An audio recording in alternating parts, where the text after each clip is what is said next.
100 days படம் ஓடண்டா, நான் அந்த மாதிரி ஒரு படம் பண்ணுறேன்னு.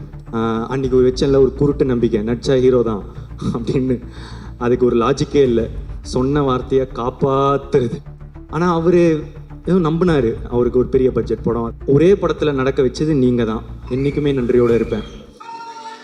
90s கிட்ஸோட அம்பாசிடர், 2K கிட்ஸுக்கு ஒரு மென்டர் அப்படின்னு சொல்லலாம். எடுத்தது 2 படம், நடித்தது 2 படம், ஆனால் பிடிச்சது கோடிக்கணக்கான மக்களுடைய மனசில் ஒரு சூப்பரான இடம். கோமாளியா வந்து இப்போ டிராகனாக நிற்கிறாரு. லவ் டுடே கொடுத்தவருக்கு டுடே மக்கள் கொடுக்குற லவ் எக்கச்சக்கமாக இருக்கு. Yes, over to you for a few words please. Yeah, hi.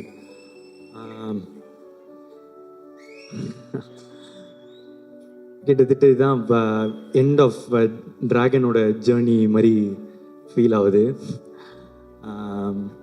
இன்னைக்கு கூட இப்போ அஸ்வத் ப்ரோ வந்து காலில் சொல்லியிருந்தார், இதுதான் கிட்டத்தட்ட லாஸ்ட்டு ஃபங்க்ஷன், இதுக்கு மேலே அவார்ட்ஸ் ஃபங்க்ஷன் அதெல்லாம் இருக்கும், ஆனால் எங்களோட ஜேர்னியாக கிட்டத்தட்ட இது ஒரு எண்டு. இந்த டைமில் வந்து இப்போ இந்த வீடியோலாம் பார்க்கும்போது ரொம்ப ஸ்வீட்டாக இருந்துச்சு. அப்போது இதோட ஸ்டார்டிங் பாயிண்ட் எங்கே அப்படின்னு யோசித்து பார்த்தா, ஒரு நாள் வந்து படம் பண்ணலாமா அப்படின்னு அவர் கால் பண்ணது ஸ்டார்டிங் பாயிண்ட் இல்லைன்னு நான் நினைக்கிறேன். ஒரு இந்த ஓமை கடவுளை வந்து எழுதிட்டு இருக்கும் போது நாங்கள்லாம் ஒன்றா டிஸ்கஸ் பண்ணிகிட்ருப்போம். அப்போ வந்து ஒரு கேரக்டர் இருக்குது பண்ணுறியாடா அப்படின்னு கேட்டார். இல்லை நான் நடித்தா ஹீரோ தான் அப்படின்னு சொன்னேன். இந்த காதல் படத்தில் வரும்ல இந்த வில்லன் ரோலு, அமெரிக்கன் மாப்பிள்ளை, இதெல்லாம் ஓகேவா அப்படின்னு கேட்கும்போது, இல்லை நான் நடித்தா ஹீரோ தான், அந்த மாதிரி ஒரு குருட்டு நம்பிக்கையில் அப்போ நடித்தா ஹீரோ தான் அப்படின்னு சொன்னேன். என்னன்னா அப்போது வந்து கோமாளியும் வரல, எதுவுமே வரல என்ன. ஆனால் அவர் எதுவும் நம்பினார், பண்ணுவான் போல் அப்படின்ற மாதிரி ஒன்று இருந்துச்சு. அதுக்கப்புறம் வந்து ஒரு கோமாளி நடந்துச்சு. அதுக்கப்புறம் லவ் டுடே எடுத்து முடிச்சுட்டு காமிச்ச போது அவருக்கு பிடிச்சிருந்துச்சி. அப்போ நான் சொன்னேன், ரிலீஸ் ஆகலை, இன்னும் ரிலீஸ் ஆகிறதுக்கு முன்னாடியே கேட்டேன் வந்து, எனக்கு ஒரு படம் நீங்கள் டைரக்ட் பண்ணுவீங்களா? சரி, கொஞ்சம் எனக்கும் கொஞ்சம் நியாயம்லாம் இருக்குது, எனக்கும் தெரியும் அவர் வந்து ஓமை கடவுளை வந்து சூப்பர் ஹிட்டு. அப்போது அவரோட அடுத்த படமும் ஒரு பெரிய பட்ஜெட்லேயோ நல்ல சம்பளம், இந்த இதெல்லாம் ஆசை இருக்கும்னு ஒரு ஃப்ரெண்டாக நானும் வந்து அதை தான் ஆசைப்பட்றேன், அவருக்கு ஒரு பெரிய பட்ஜெட் படம் அதெல்லாம் கிடைக்கணும்னு.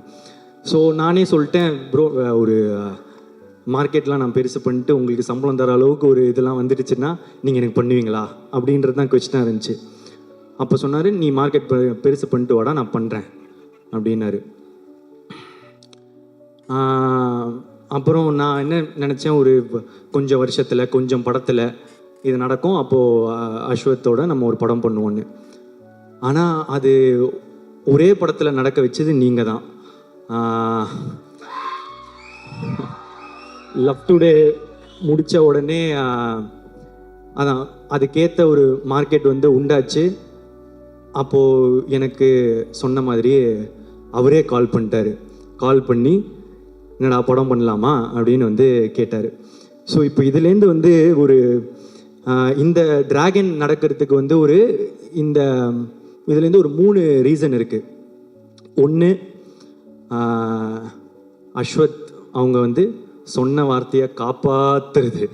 அந்த மாதிரி அவர் வந்து சொன்ன வார்த்தையை காப்பாற்றினார். என்னென்னா இது வரைக்கும் அது மட்டும் இல்லை, எனக்கு வந்து அதான் மார்க்கெட் பெருசு பண்ணிட்டு வாடா பண்ணுறேன் அப்படின்னு சொன்ன உடனே அவரே கால் பண்ணாரா, அது ஒரு விஷயம். அடுத்த விஷயம், உனக்கு ஒரு நல்ல படம் பண்ணுறேன் அப்படின்னு சொன்னார், பண்ணார்.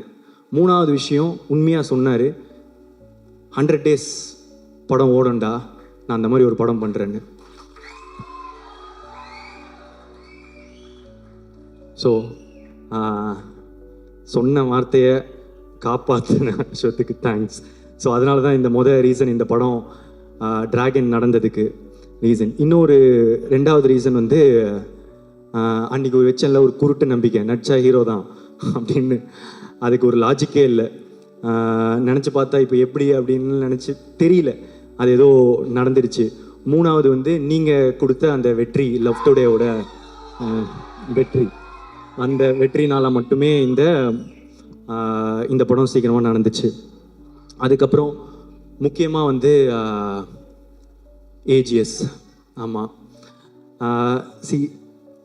எங்களுக்கு இது வந்து எங்களோட 2வது 100th டே ஃபங்க்ஷன். அப்போ இதுலேருந்து எங்கள் ஜேர்னி எவ்வளோ பெருசாக இருந்திருக்கும், எங்களுக்குள்ள என்ன ரிலேஷன்ஷிப் இருக்கும் அப்படின்றது இப்போ நாங்கள் ஃபீல் பண்ணுறதை தாண்டி உங்களுக்குமே ஃபீல் பண்ண ஆரம்பிச்சிருப்பீங்க. ஏன்னா நான் வந்து இந்த லவ் டுடே பண்ணும்போது இன்னொரு படமும் பண்ணுறோம் அப்படின்னு தான் பேசினோம். ஸோ லவ் டுடே முடித்த பிறகே வந்து என்ன படம் பண்ணலாம், ஏன்னா வந்து எக்ஸ்பெக்டேஷன்ஸ் ஆஃப் லவ் டுடே வந்து ஒரு மேஜிக் அப்படின்னு வந்து பிராண்ட் பண்ண ஆரம்பிச்சிட்டாங்க. ஸோ இது திருப்பி ஒன்று பண்ணணுமே, என்ன பண்ணலாம் இது வந்து சாட்டிஸ்ஃபை ஆகும் அப்படின்றது ரொம்பவே யோசிச்சுட்டே இருப்பேன். ஸோ இன்னொரு படம் டைரக்ட் பண்ணி ஆக்ட் பண்ணலாமா, இதெல்லாம் வந்து போயிட்டே இருக்கும் போது தான் ஏற்கனவே ஏஜிஎஸும் அஸ்வத்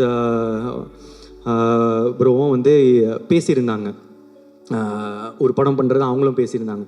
ஸோ இது கரெக்டாக வந்து ஒரு மாதிரி அமையும்னு சொல்லுவாங்கள்ல, அந்த மாதிரி தான் எனக்கு டிராகன் அமைஞ்சது.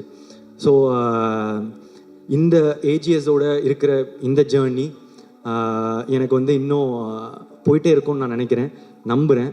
Thank you Agoram sir, Ganesh sir, Suresh sir, Archana ma'am, Aishwarya ma'am, Venkat Manickam sir. So it's a sweet journey, எங்களுக்கு இன்னும் தொடர்ந்து பண்ணிகிட்டே தான் இருக்க போகிறோம். அதை தாண்டி இது வந்து என்னோட 3வது 100th டே ஃபங்க்ஷன்.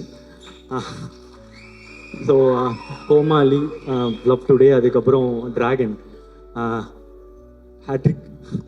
ஸோ ஆனால் இந்த படம் டிராகன் வந்து ரொம்ப இம்பார்ட்டண்ட் இந்த படத்தோட வெற்றி. ஏன் அப்படின்னா இப்போ கோமாளி ஹிட் ஆகும்போது வந்து ஒரு படம் ஹிட் ஆகிடுச்சு, எப்போவுமே அந்த 2வது படம்ன்றது ரொம்ப இம்பார்ட்டண்ட்டு டேரக்டராக. இல்லைன்னா ஃபஸ்ட்டு படம் லக்கு மாதிரி ஆகிடும், ஏதோ ஒரு படம் ஓடிடுச்சு அப்படின்ற மாதிரி ஆகிடும். ஸோ அதனால் 2வது படம் ரொம்ப இம்பார்ட்டன்ட் நினச்சேன். ஆனால் அந்த 2வது படமும் எனக்கு ஃபஸ்ட்டு படம் மாதிரி ஆகிடுச்சு லவ் டுடேனா. அதுலேயும் வந்து முத தடவை நடித்ததுனால அது ஃபஸ்ட்டு படம் மாதிரி ஆகிடுச்சு. ஸோ அதுக்கப்புறம் அந்த படம் ஓடிச்சு, வெற்றி. ஸோ அப்போது டேரக்டராக 2 படம் ஓடிச்சு, ஓகே நான் டைரக்ட் பண்ணுவேன். ஆனால் இப்போ ஆக்டராக திரும்ப ஒரு படம் தான் ஹிட்டு, ஏதோ ஒரு படம் ஹிட் ஆகிடுச்சு, இல்லை ஒன் டைம் ஒன்றோ அந்த மாதிரி லக் ஆகிடக்கூடாது அப்படின்றதுக்காக வந்து இப்போ 2வது படம் திருப்பி ஆக்டராக ரொம்ப இம்பார்ட்டண்ட்டு. இன்னொன்று என்னென்னா, சரி நானே டைரக்ட் பண்ணி இவரே டைரக்ட் பண்ணி இவரே எடுத்துட்டாரு, அது பாசிபிள். இன்னொருத்தங்க டைரக்ஷனில் எப்படி நடிப்பாங்க, ஒரு ஆக்டராக தானே இன்னொருத்தர் டைரக்டரில் ஃபுல்லாக நடிக்கணும் அப்படின்றது ரொம்ப இம்பார்ட்டண்ட்டில். ஸோ இதெல்லாம் சேர்ந்து டிராகனில் வந்து உழுது, லவ் டுடேயோட எக்ஸ்பெக்டேஷனும் டிராகனில் வந்து உழுது. ஸோ இந்த படம் வந்து ரொம்ப இம்பார்ட்டண்ட்டாகவே இருந்துச்சு. இதோட வெற்றி இந்த 2வது படமாக எனக்கு ஹிட் ஆனதுக்கு, அதுக்கப்புறம் இப்போது 2 படம் டைரக்டராக 2 படம் ஆக்டராக எனக்கு ஹிட் ஆனதுக்கு இப்போ முக்கியமான ரீசன் வந்து இப்போது அஸ்வத், ஏஜிஎஸ் அண்ட் அதெல்லாம் தாண்டி ஆடியன்ஸ் நீங்கள் தான். ஆமாம், ஏன் அப்படின்னா இந்த இடம் இப்போது இது ரொம்ப பெரிய இடம் நீங்கள் கொடுத்தது. ஃபஸ்ட்டு படமே எனக்கு வந்து நீங்கள் கூட்டிகிட்டு போய் நிற்க வச்ச உயரமோ இடமோ வந்து ரொம்ப பெருசு. அதை தாண்டி திருப்பி வந்து டிராகனில் வந்து நீங்கள் கொடுத்துருக்குற இந்த இடம் வந்து ரொம்ப பெருசு. இதுக்கு நான் வந்து என்றைக்குமே வந்து உங்களுக்கு நன்றி கடனோடு தான் இருப்பேன்.